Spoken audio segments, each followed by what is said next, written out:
kamu akan selalu bertengkar dengan suami istri, kamu akan tidak umur panjang. Itu biasanya masalah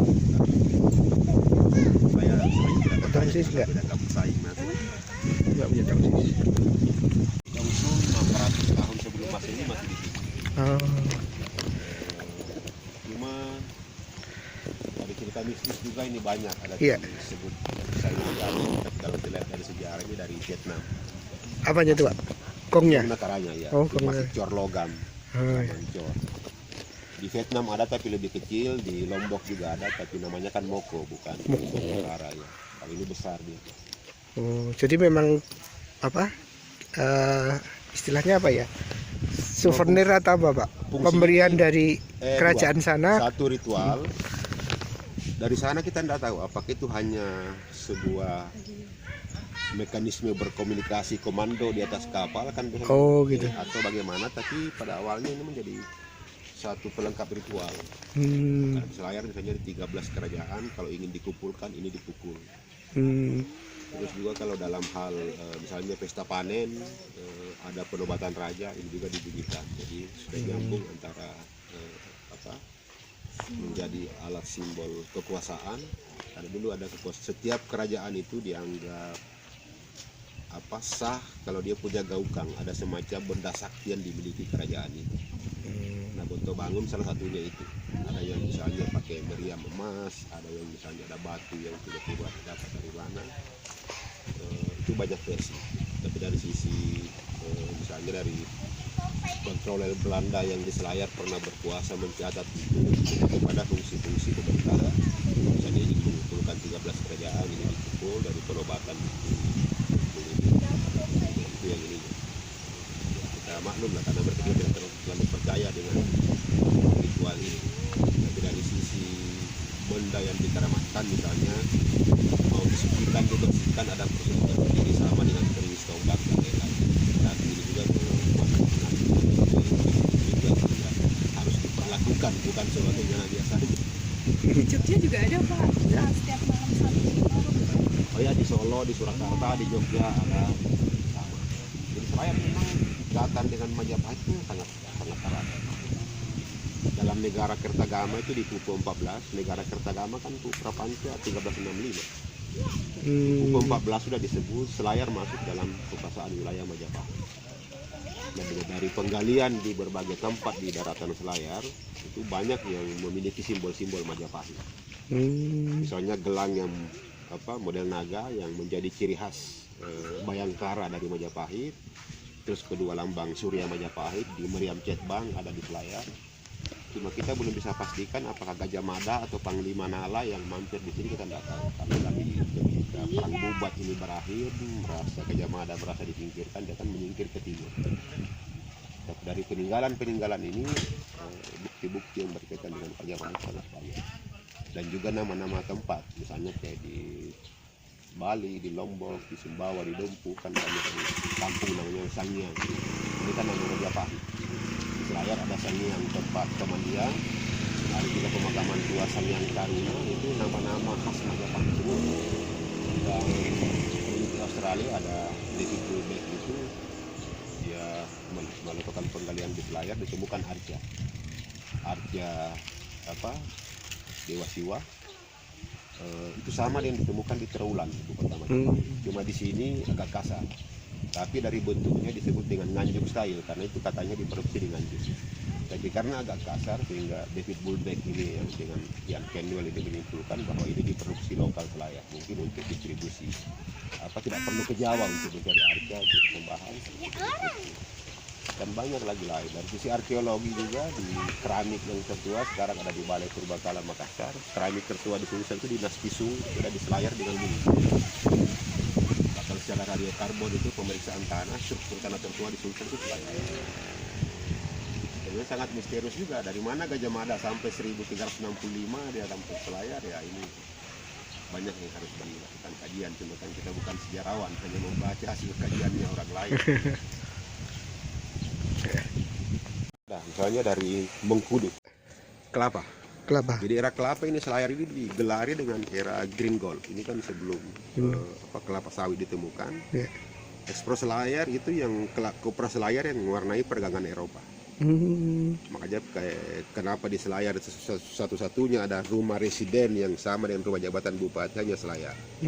Itu karena memang era Green Gold itu kalau kita bisa di Google itu akan Green Gold Selayar. Begitu mahalnya kopra saat itu sehingga disebut dengan emas hijau. Emas hijau. Selayar. Budaya sebenarnya. Padahal kita kampanyekan misalnya masih banyak kampung tua, itu struktur masih harus dipertahankan, terus filosofinya juga kenapa harus ada ruang atas, tengah, ruang tengah, ada ruang keluarga, terus ada juga misalnya dari sisi strata kebangsawanan, ada yang misalnya yang bertamu ke rumah seorang bangsawan itu tidak boleh lewat di tiang mana, itu pada zaman dulu sangat ketat sekali, bahkan model rumah yang misalnya ada 3 serambi di depan itu hanya keturunan Opus saja, tapi kalau biasa dia tidak boleh punya serambi, tapi itu dulu. Gimana Pak, itu ada pembatasannya gimana Pak? Kalau yang punya ningrat ada arsitektur tertentu yang Ada di apanya misalnya Pak? ada namanya kalau di Selayar itu namanya toja, jadi di antara bubungan itu ada kayu yang menjulur ke bawah, itu hanya bangsawan yang pakai. Kalau misalnya orang tuanya itu dua-duanya bangsawan, berarti harus pakai muka belakang. Kalau hanya ayahnya yang bangsawan, berarti hanya bagian depan. Kalau hanya ibunya yang bangsawan, hanya bagian belakang. Dan dulu masyarakat kompak itu. Ada masyarakat yang membangun model seperti itu, masyarakat sendiri yang bongkar. Artinya secara strata ini secara sosial kemasyarakatan memang diterima bahwa orang biasa yang ini tidak bisa lah menggunakan pakaian lain misalnya.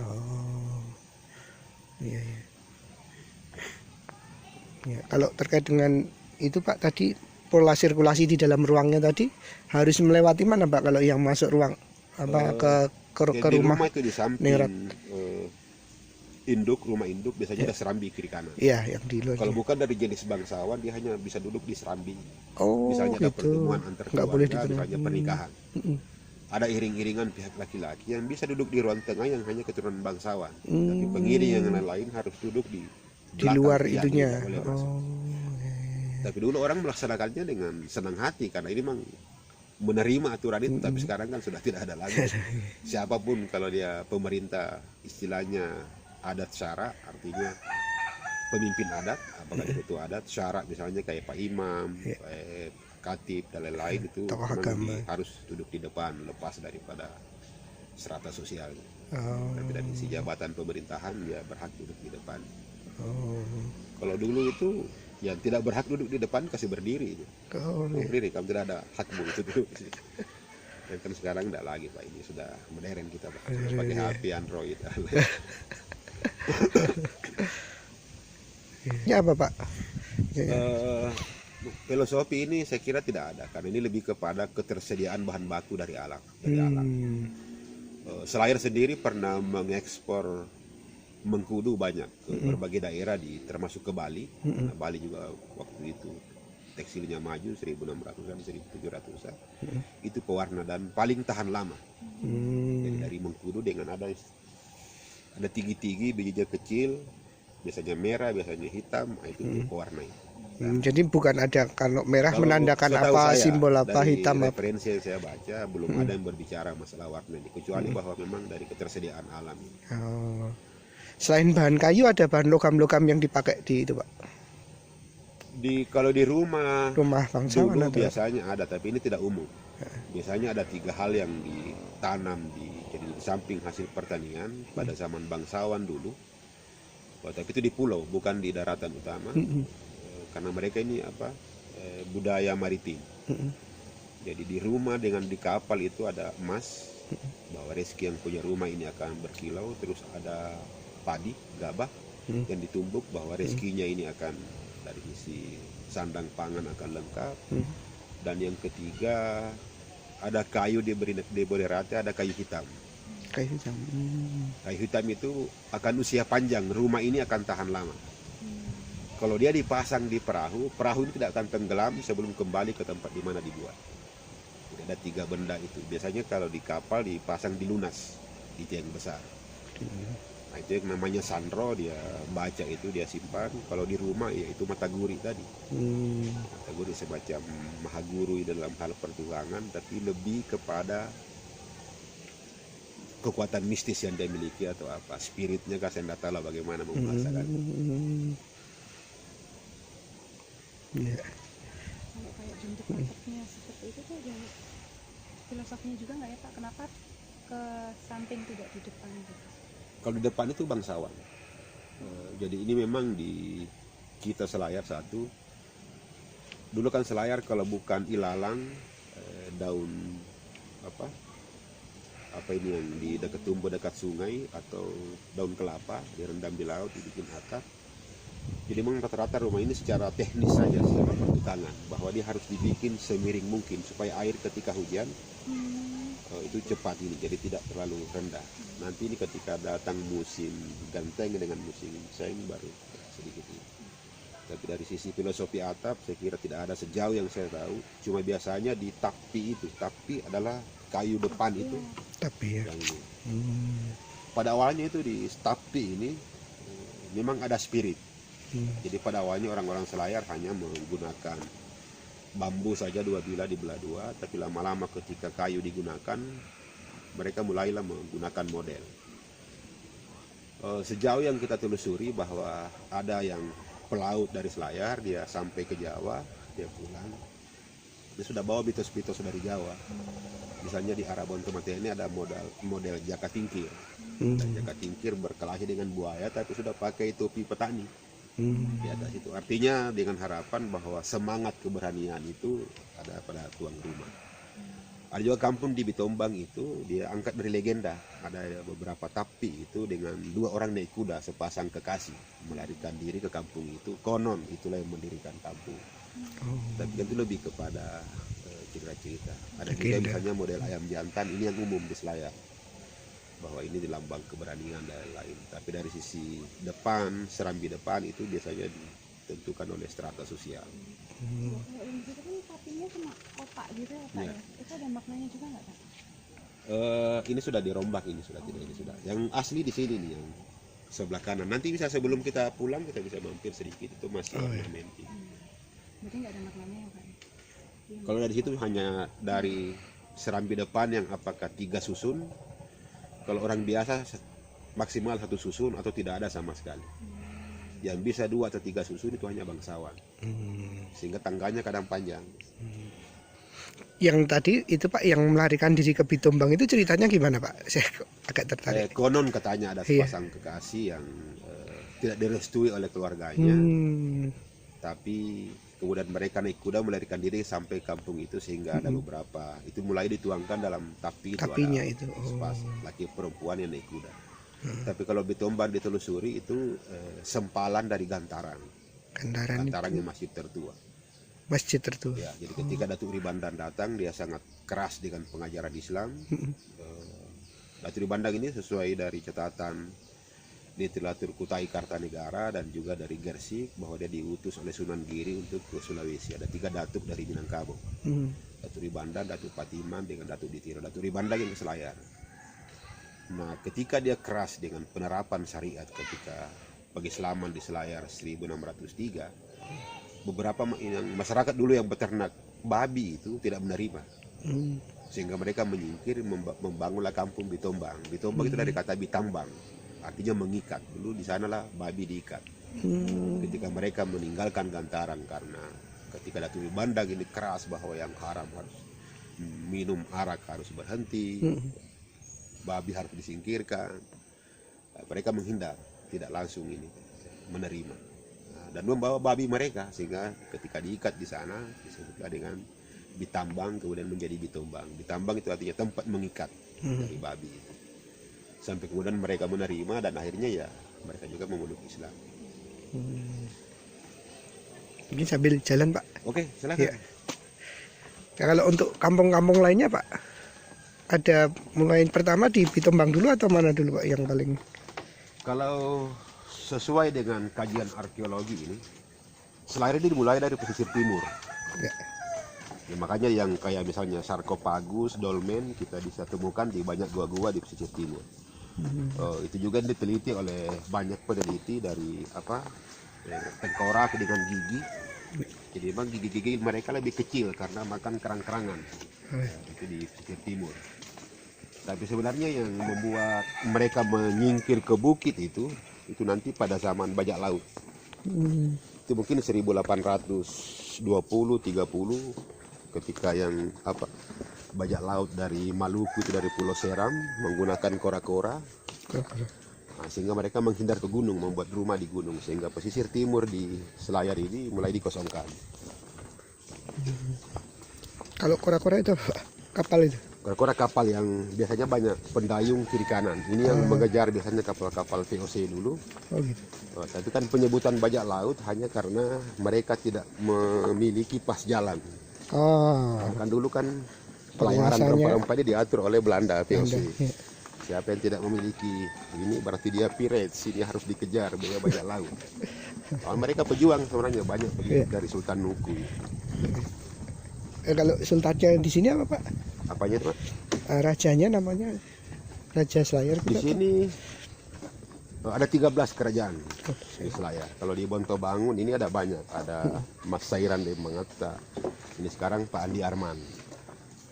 Tapi itu sudah tidak secara formal lagi dibebaskan, mereka hanya semacam kerukunan kekeluargaan secara adat. Jadi tidak lagi berbicara tentang kerajaan, tapi lebih kepada melestarikan budaya-budaya ini. Kalau dari 13 kerajaan itu yang paling kuat dulu yang mana, Pak? Yang sini Bontobangun. Bontobangun. Yang paling pertama kalau kita lihat literatur itu kerajaan Putabangun. Masih ada manuskrip catatannya di Kolo-Kolo disimpan. Ketika Belanda mulai mengirim pemerintahan ke sini 1732, itu Putabangun yang berkuasa. Tapi kemudian, sebenarnya mereka satu rumpun ini, hanya dari pernikahan. Misalnya dari Putri Putabangun menikah dengan dari Putra Tanete, jadi sebenarnya satu rumpun. Karena dulu kan orang belum bisa menikah dengan ini sistem strata ini. Gitu ya, Pak. Jadi paling dengan kerajaan-kerajaan kecil ini mereka saling. Harus dengan ningrat gitu. Ya. Jadi dia lahir semua berkembang, semuanya satu keluarga mereka.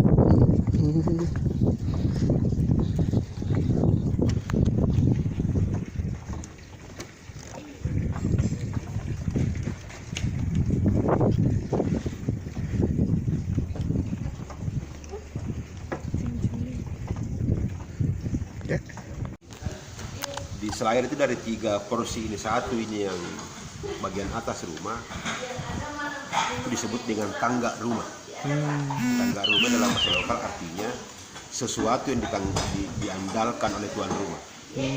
Yang disimpan di atas itu adalah jagung, jewau, apa yang ke belakang untuk keluarga, tidur atau berkumpul. Ini utama. Nah, ini saya katakan tadi secara semangat. Ini orang makan dapur tidak boleh kelihatan dari depan pintu karena juga menghindari. Ternyata ketika kita bicara catatan Angel Heart misalnya, mantan controller di sini 1700-an, 1800-an, memang Selayar ini 2 penyakitnya katanya. Satu superstisius, ini yang kepercayaan mistik, dan kedua keras kepala. Itu penilaian orang Belanda terhadap karakter orang Selayar. Dan memang dulu itu yang namanya ilmu hitam, black magic, memang sangat mewarnai masyarakat, sehingga dalam penempatan rumah pun, di mana makan, di mana tidur dan lain-lain, itu betul-betul dipastikan. Jadi tempat tidur itu tidak boleh tidur seperti orang meninggal, kepala ke arah utara menghadap kiblat. Itu tidak boleh tidur. Itu gampang masuk ajian-ajian atau apa lain atau dikirim, sehingga harus lawannya daripada itu. Nah, inilah yang mewarnai tata ruang itu, sehingga kadang sekat-sekat itu sangat menentukan, terutama untuk menangkis itu serangan-serangan dari angkasa luar misalnya. Santet ya. Tapi sekarang udah nggak ada kan, Pak? Atau masih juga? Jarang. Paling sekarang untuk pertunjukan. Misalnya berkelahi dalam sarung, tikam, tidak ada yang luka, tinggal atraksi. Itu pun sudah mulai sudah dikikis. Karena dalam kepercayaan Islam kan dianggap musyrik. Jadi itu coba dikikis. Tapi dari sisi budaya-budaya itu sudah, misalnya begini, dulu batik atraksi tradisional saja, dia harus permisi kepada semua yang punya ilmu di kampung itu. Karena kadang dia tidak kontrol mulutnya bernyanyi, Iya. tidak kontrol tangannya. Jadi Iya. apapun yang dilakukan, pasti dia harus pamit. Mohon izin kepada orang-orang ahli di kampung ini, jago-jago di kampung ini. Iya. Tolong saya, jangan ganggu saya hanya ingin menghibur. Iya. Karena orang dulu biasanya kalau ada orang baru masuk kampung, diuji dulu ini siapa ini. Oh.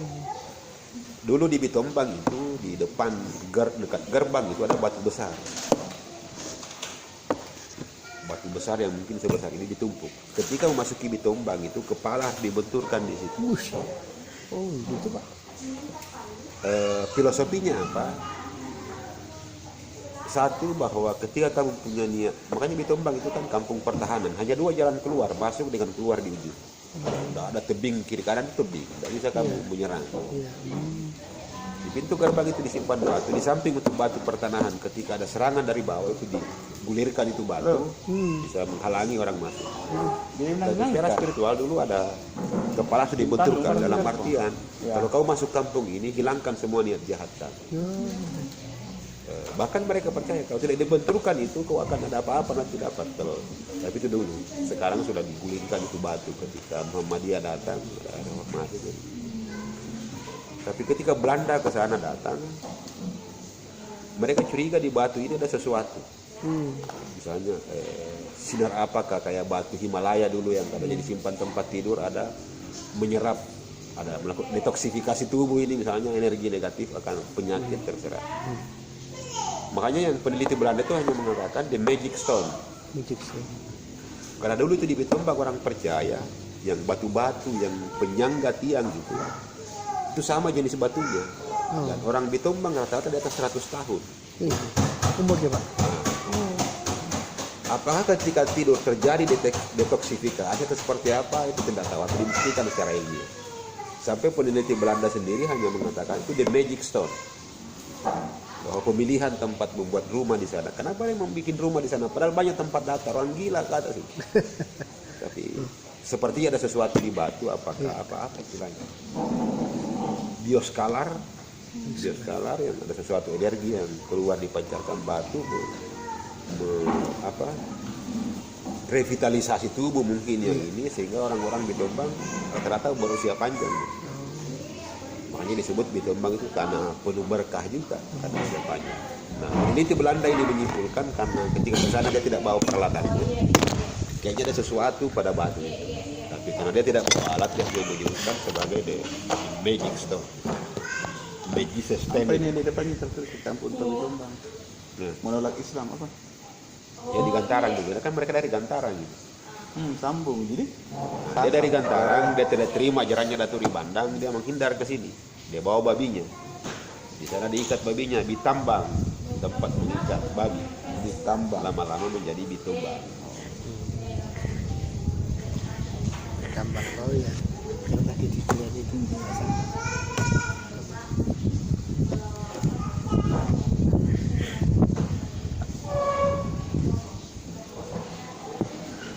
Ini sapu yang pertama ini. Tapi masih ginjal.